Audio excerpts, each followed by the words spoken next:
with how to get out of Babylon. And lights out. Getting down to it, people. Probably only going to do one chapter tonight, so too bad. Last night I got a text saying, and you're going to leave us hanging like that? Chapter 70, part 8. Upside down, question marks, right side upside. Don't do that again, please. And I said, chapter's end, that's life. If anyone tells you differently, they're selling you something, princess. I'm Princess Bride. You hurt me. Don't ever do it again. Life is pain. If anybody tells you differently, princess, they're selling something. I know, silly brother. I just didn't like being left hanging like that. It's like... Anyway. So, pretty cool. And we're looking for survival retreats like Mr. Davis's. Not really, but, I mean, we found one that's kind of like it. You know, it had 4 cabins in Arkansas. Really neat. And I was like, yes, headquarters, you know. Not looking at it as a retreat or a farm or anything. It's not a farm. I knew that from just glancing at the pictures, but... One lady said, where's the barn? Where's the hayloft? I'm like, no, it's not a barn. It's just a retreat, make vacation, you know. But it would be a great headquarters for meetings and stuff. And we need that. We really do. All right. 1 minute and 42. Mark slammed the brakes on the big Ford and skidded to a stop. Stupid, stupid, stupid, he thought to himself. He knew he should have listened to that little voice. It seemed both Gunny and Occam were wrong this time. It was possible it wasn't John, but it seemed too big a coincidence. Mark grabbed the FRS radio and turned it on. Command post, this is Mark. How long have you been under attack? Only 5 or 6 minutes, the voice answered. What's happening? They started out shooting at the towers with some big gun that punched right through the sandbags. They killed one and injured another before we could get all the tower guards down.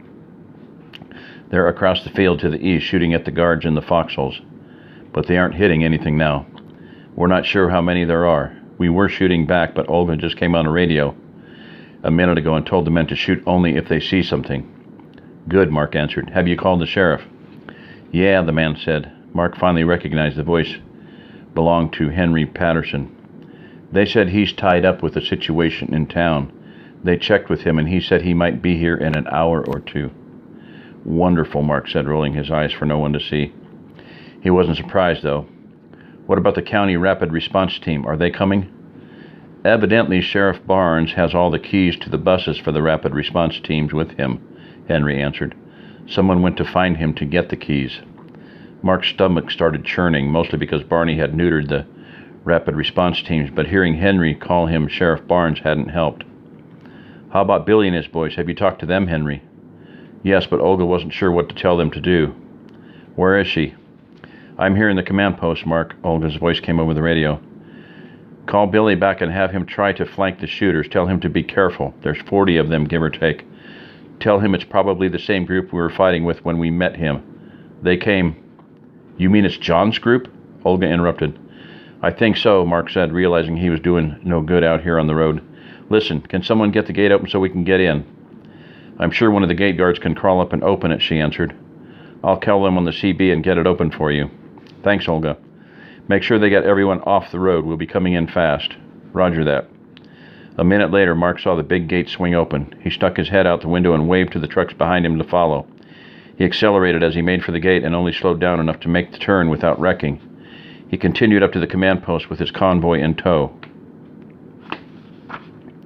When he entered the garage of John's old house, Henry was talking on the radio to Billy, and Olga was looking over his shoulder. Mark looked at Gunny's big map of Silver Hills and the land around it. Why would John attack the front corner of the subdivision? Surely he knew they were weakest in the back. What was he doing? Mark's mind raced from possibility to possibility. Of course, Mark thought. It was a diversion. He wanted the grenades he'd left behind. He probably thought they were still here in his old house. That would make sense to him. That's why he shot at the towers, to get the guards out of them, so he could try to get a small group through the perimeter. Then, while most of his men engaged Silver Hills, he could bring a few of his best here to the command post, to take the command post. He probably hadn't figured on anyone from the ranch making it back so soon. Mark wondered if he'd seen them come in. If not, maybe they could ambush him. No, thought Mark. Better to figure out that he knows we're here. Mike. Ralph, Mark called. Yeah, Mark. Get your rifles. John could be coming this way. Have Doc Vasquez and Lisa come in here and take a look at the wounded man. Get these women out of sight. Take them to Roberta's house next door and get them inside as soon as possible. You got it, Mark, Mike replied.